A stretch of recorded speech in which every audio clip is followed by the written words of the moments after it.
Esta es la predicación correspondiente al domingo 3 de julio de 2022 de la Iglesia Cristiana Cristo Viene de Algeciras. Esta mañana la predicación tiene como texto principal la carta de Pablo a los Filipenses, capítulo 4, versículos 4 al 9. Yo no la voy a leer para no hacer demasiado largo este vídeo, pero vosotros podéis pausar el vídeo y leerlo a continuación antes de proseguir viéndolo. En todas nuestras predicaciones hemos intentado comprender bien qué supone la esperanza cristiana acorde con el testimonio bíblico. De esta manera, hemos explicado que dicha esperanza consiste en nuevos cielos y nueva tierra. El propio apóstol en esta misma carta ha expresado su fe que confía en medio de las dificultades en las que está pasando, está en la cárcel, como ya hemos explicado, tener siempre presente la realidad de la resurrección, que es la condición de posibilidad de esos nuevos cielos y nueva tierra. Sin embargo, esa realidad, nuevos cielos y nueva tierra, es una realidad escatológica. ¿Y eso qué significa? Significa, en primer lugar, que no es algo que nosotros podamos producir por nosotros mismos. Nosotros no creamos el reino de Dios, la tierra, ni tampoco traemos nuevos cielos y nueva tierra, sino que es una realidad que Dios hace posible, o hará posible. En segundo lugar, una realidad escatológica significa que es una realidad de la que hemos tenido un anticipo en la resurrección de nuestro Señor Jesucristo, pero que aún está pendiente de consumarse y de completarse. Y es lo que conocemos con la expresión del ya, lo que ya ha ocurrido, la resurrección de Cristo, pero todavía no se ha consumado. Entonces la pregunta es, ¿cómo vivimos entre ese ya, pero todavía no? Es entre cómo lo vivimos, cómo podemos vivir, teniendo en cuenta que además no está en nuestra mano producir o llevar a cabo, traer o transformar de alguna manera esa nueva creación y el reino de Dios. ¿Qué parte nos toca a nosotros?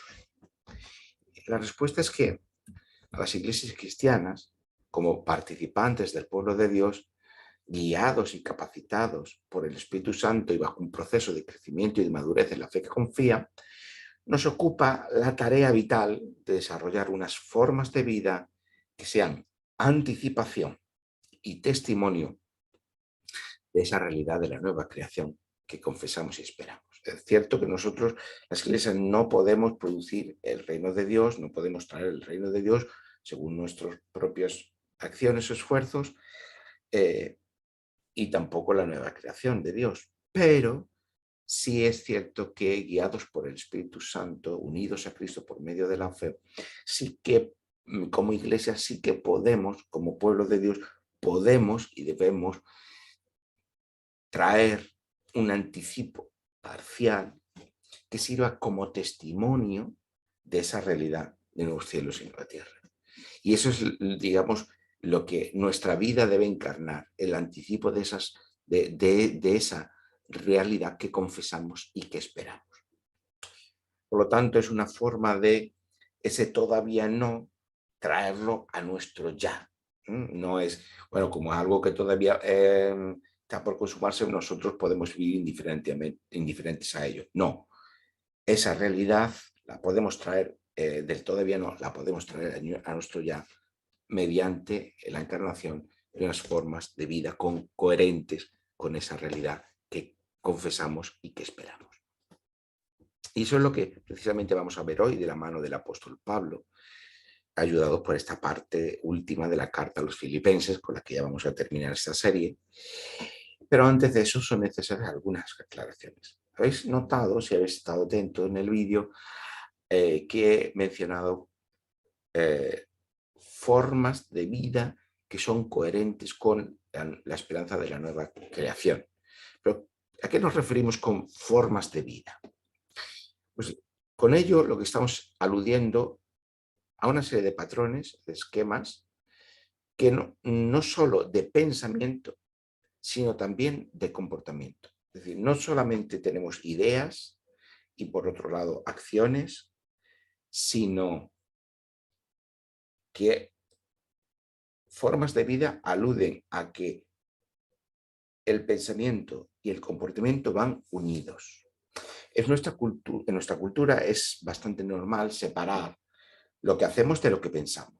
Una cosa son las ideas, otra cosa son las acciones. Una cosa es lo que hacemos y otra cosa lo que decimos o lo que pensamos. Sin embargo, en realidad el ser humano no funciona, ni la cultura, ni la sociedad, ni lo que hacemos con esa separación. Hay algunas áreas de nuestra vida muy concretas, como es la tecnología, como es la economía, quizás algunas áreas que sí pueden regirse con esa separación. Pero en realidad el resto de áreas de nuestra vida sí que tienen una interrelación entre lo que actuamos y entre cómo actuamos y cómo pensamos. Y es que ambas dimensiones de la acción y el pensamiento no solamente están unidas, sino que son recíprocas, es decir, que se influyen mutuamente. El apóstol Pablo mismo nos lo dice en el versículo 8, dice, en esto pensad, y en el versículo 9 dice, esto haced. No como una contraposición entre una cosa y la otra, sino como un resultado, como una interacción entre una cosa y la otra. Pensamiento y acción van unidos, no están separados. No se trata tampoco de que ninguno tenga precedencia sobre el otro. Muchos esquemas sobre lo que hemos sido enseñados en nuestra sociedad moderna, parece que primero pensamos y después actuamos. A veces aprendemos haciendo primero y reflexionando después. Todos hemos aprendido un idioma en nuestra lengua materna practicando, no reflexionando sobre la gramática, la semántica. Eso viene después, cuando vamos al colegio, sino con la práctica. Lo mismo montar en bicicleta o aprender a nadar, por ejemplo. Por lo tanto, a veces aprendemos haciendo primero y después reflexionamos sobre lo que aprendemos. Y otras veces aprendemos reflexionando primero y haciendo después. Pero ambos están relacionados, tienen una relación recíproca. Es decir, que se influyen mutuamente. Por lo tanto, esto es el primer lugar. En segundo lugar, hablamos de formas de vida de las iglesias cristianas. El énfasis queremos ponerlo en la iglesia y no en los individuos aislados. La predicación evangélica habitual apela directamente a la transformación individual. Sin embargo, la perspectiva bíblica, estar en Cristo o estar justificados implica necesariamente e inevitablemente participar del pueblo de Dios. Por tanto, la iglesia es allí donde aprendemos estas formas de vida coherentemente con el testimonio bíblico que anticipan la nueva creación. Pero es en la iglesia donde aprendemos esas formas de vida. La sociedad en la que vivía Pablo era una sociedad en crisis, igual que nos ocurre a nosotros en la sociedad occidental. En aquella sociedad muchas personas perdieron sus referentes inmediatos, ya fueran culturales, sociales y políticos, dentro de un mundo que había cambiado y que sigue cambiando. No puedo entretenerme en explicar estos cambios ni por qué se dieron, pero solamente constatamos esto. Eso supuso un periodo de crisis prolongado y de una preocupación creciente por la salvación individual de las personas y de las angustias y los preocupaciones existenciales que acompañaban aquellas experiencias, aquellos cambios. Así que es interesante que cuando Pablo se dirige a los filipenses, haga referencia a la angustia, versículo 6 de este capítulo 4. Por nada estén angustiados, dice Pablo a los filipenses.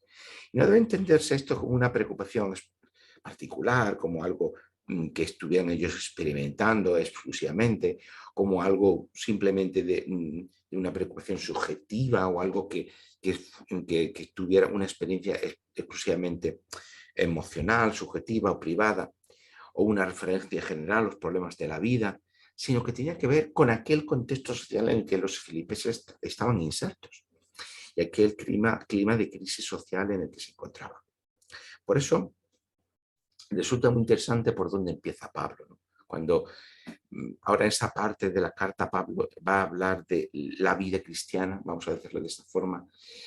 Pablo empieza por vivid siempre alegres en el Señor. Otra vez os digo, vivid con alegría, versículo 4 de este capítulo 4. Cuando se trata de explicar en qué debería consistir las formas de vida cristiana, la alegría es un buen comienzo. Quizás nosotros no empezaríamos por ahí, pero sí lo hace Pablo. Empieza por la alegría. El cristiano, dice Pablo, invita a los filipenses a vivir siempre alegres en el Señor. Si la esperanza cristiana es una nueva creación y por tanto una creación donde el mal, el pecado, la muerte y el dolor ya no tienen cabida, entonces resulta lógico que nosotros como cristianos que esperamos, confesamos y anhelamos esa realidad, pues estemos imbuidos por una celebración gozosa, por una alegría. Resulta lógico que las formas de vida que anticipen esta realidad, por tanto, deben comenzar por una celebración gozosa. Y es cierto que esta alegría no tiene que ver, como hemos dicho anteriormente, solo con un estado subjetivo interior. Es decir, si me van bien las cosas, yo estoy alegre, y si me van mal las cosas, estoy triste. Esto, digamos, es una vivencia meramente subjetiva, privada, individual. Pero esa alegría de la que habla Pablo no tiene que ver con esto. No es nuestra percepción subjetiva la que cuenta. La vida cristiana puede vivirse con alegría porque está alimentada de la esperanza, que sería otra forma de vida, de la esperanza de la nueva creación en Cristo Jesús.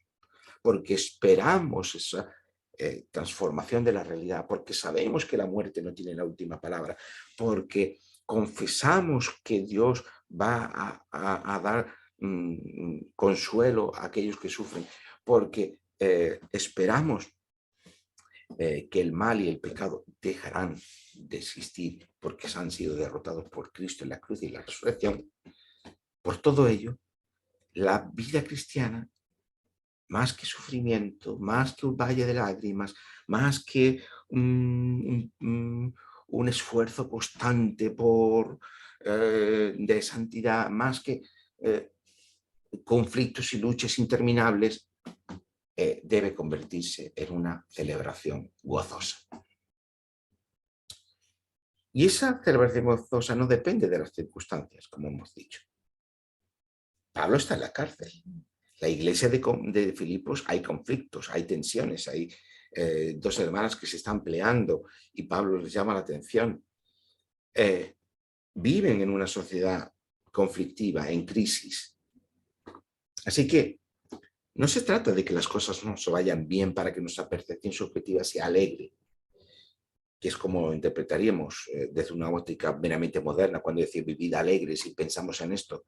No, no, sino que es la realidad de la nueva creación y el reino de Dios, que en Cristo Jesús y en la Iglesia y por medio del testimonio de la Escritura son tan reales para nosotros que esa esperanza es la que nos permite vivir nuestra vida como una auténtica celebración, o sería a lo que deberíamos aspirar, o sería a lo que debemos concentrarnos en cultivar.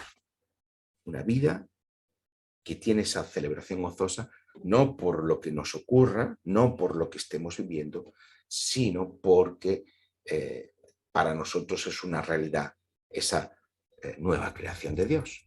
Y no quisiera que esto se quedara aquí como una reflexión que pasa, sino que seamos capaces de reflexionar un poco más pensando en nuestra vida, en nuestra iglesia, cuál es el lugar que damos a esa celebración gozosa y alegre. ¿Cuánto de esa celebración gozosa y alegre ocupa nuestra vida diaria? Y os invito a que reflexionemos en esto.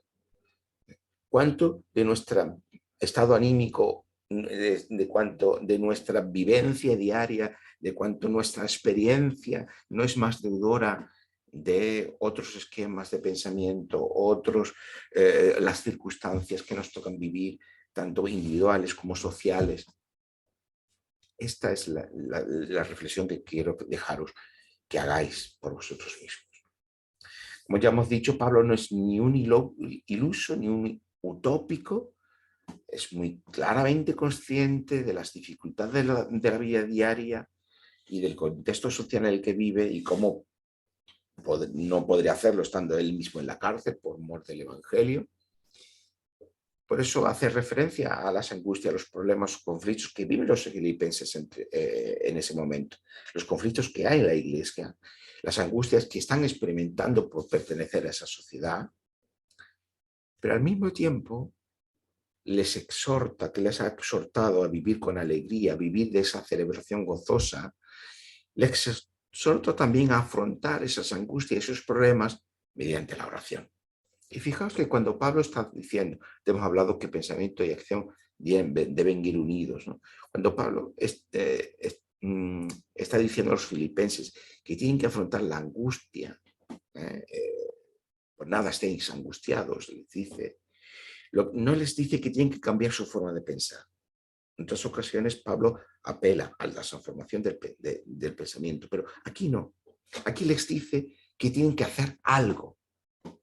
Hay una acción que deben hacer. ¿Cuál es esa acción a la que les llama Pablo a los filipenses? La oración.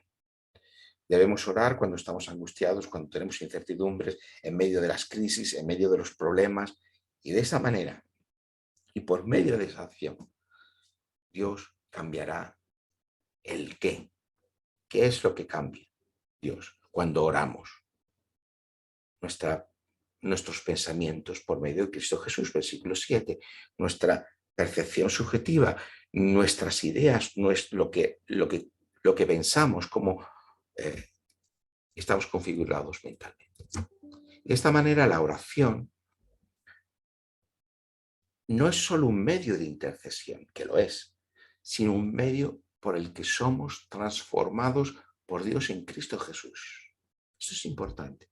A veces dejamos de dar importancia a la oración porque no somos conscientes, yo el primero, de que es un espacio de transformación por el que Dios también nos transforma a nosotros, transforma nuestra forma de pensar, nuestra forma de sentir, nuestra percepción del mundo.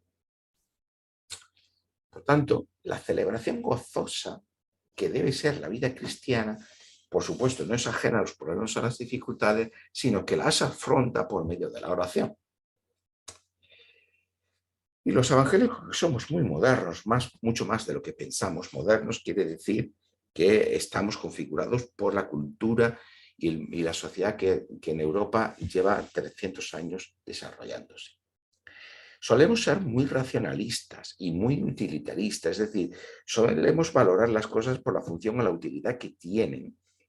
Sin embargo, nos olvidamos que Dios ha creado un mundo con una belleza increíble.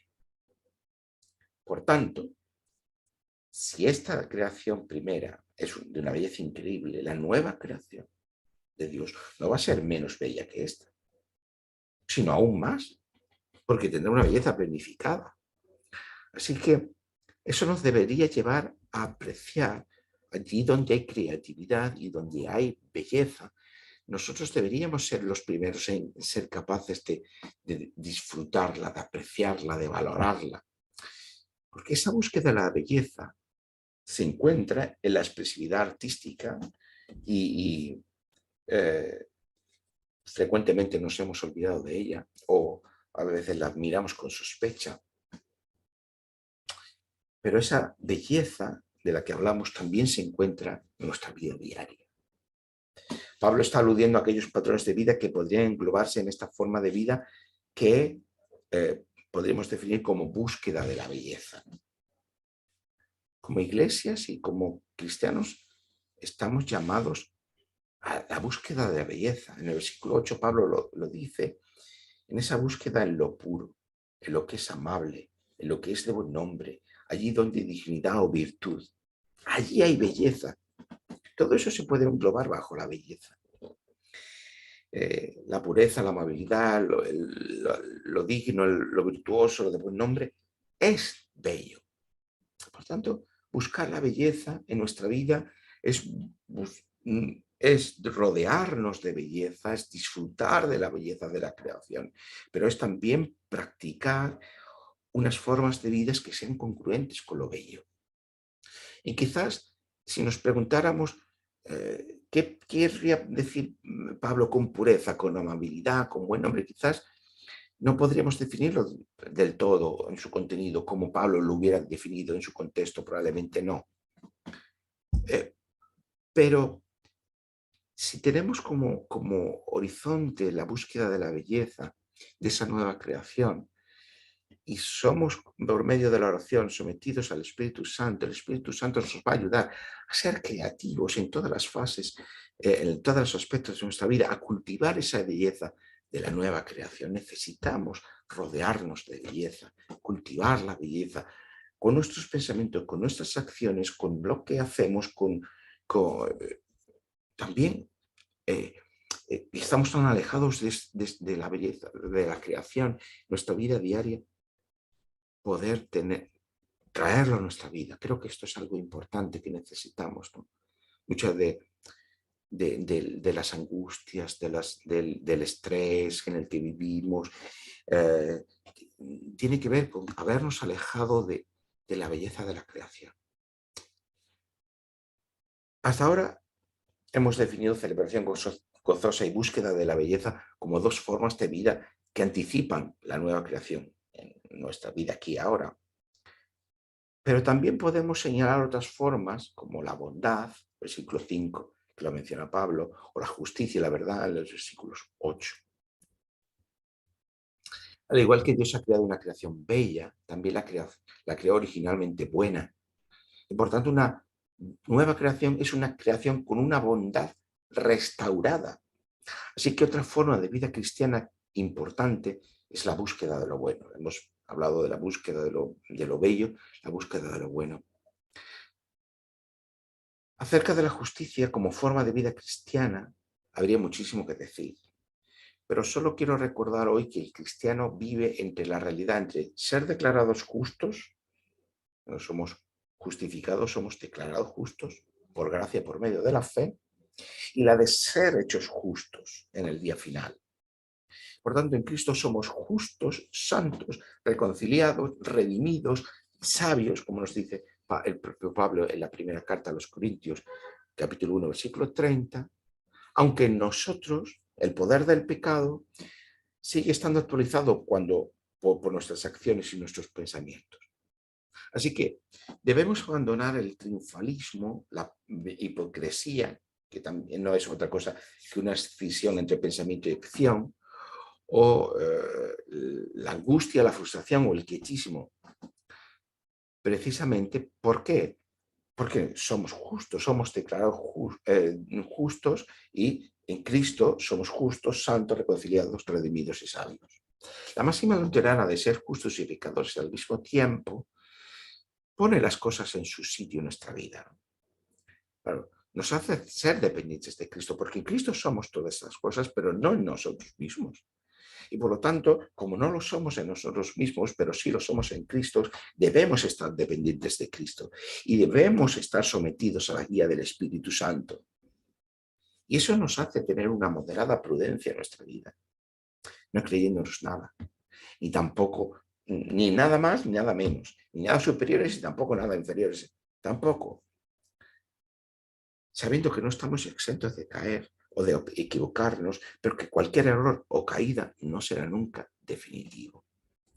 Pero la justicia también tiene que ver con la realidad del reinado de Dios. No nos conformamos solo con ser declarados justos nosotros, sino con un mundo donde reine la justicia. Pero un mundo en el que reina la justicia no se trata de un mundo en el que cada uno recibe lo que merece, sino un mundo en que Dios transforma lo malo en bueno. Ya hemos hablado de la búsqueda de la bondad de la creación de Dios, pero la nueva creación tiene que ver con la justicia y tiene que ver precisamente, por tanto, con la transformación de lo malo en bueno. Por lo tanto, la justicia y la bondad también están relacionadas. aunque esa justicia transformadora y justificante tiene una dimensión escatológica del tiempo final, precisamente unas formas de vida que sean anticipación de esa nueva creación deben anticipar esa búsqueda de la justicia. Lo encontramos en ese famoso versículo de Mateo, capítulo 6, versículo 33. Buscad el reino de Dios y su justicia, y las demás cosas os serán añadidas. Y por último, aquí donde Dios se hace presente como verdad. La Biblia nos enseña que Dios no miente y que la mentira nunca procede de Dios. El diablo es el padre de mentira y por tanto la falta de verdad es la causa de las rupturas, de los enfrentamientos, de las divisiones, de las fragmentaciones. ¿Qué problema tenemos hoy como sociedad precisamente porque ya no podemos confiar en que lo que se nos dice sea verdadero? Que aquella información que recibimos de redes sociales, email, vía telefónica, tenemos que estar siempre con la sospecha porque no podemos confiar que se nos está diciendo sea verdad. Así que la búsqueda de la verdad es otra forma de vida que anticipa la nueva creación. Resumiendo lo que hemos destacado como formas de vida cristianas que anticipan la nueva creación, la celebración gozosa, la búsqueda de la belleza, de la bondad, de la justicia y de la verdad. Hay otras, la misericordia, el amor, la esperanza, pero bueno, hoy con esto es suficiente. No vamos a entrar en ello hoy. Y terminamos con las palabras finales de Pablo, ¿no? En esto pensad y en esto haced. Es decir, cultivad esas formas de vida, practicad esto, dice Pablo. Y el resultado será, ¿cuál? Versículo 9, que el Dios de paz estará con vosotros. Al igual que la vida cristiana debe ser una celebración gozosa, la vida cristiana también debe ser una vida en paz. La vida cristiana no es ni debe ser una vida agonística, angustiada, una vida de conflicto, de enfrentamiento. La vida cristiana tiene una vida en paz y de paz. Pero la paz en sentido bíblico no es solo ausencia de conflicto, no olvidemos esto, sino aspiración de plenitud. Así que la vida cristiana debe aspirar siempre a esa plenitud de Dios que encontramos en Él, que Él nos entrega por medio de la palabra que es su Hijo y el Espíritu Santo, y que tendrá una plena realidad en esos nuevos cielos y en la nueva tierra bajo su reinado. Y por lo tanto, con esa esperanza, con ese horizonte, como iglesias cristianas, debemos centrarnos en cultivar estas formas de vida coherentes con esta esperanza que decimos confesar y creer. Que así sea, por medio de la acción del Espíritu Santo en nuestra vida. Amén.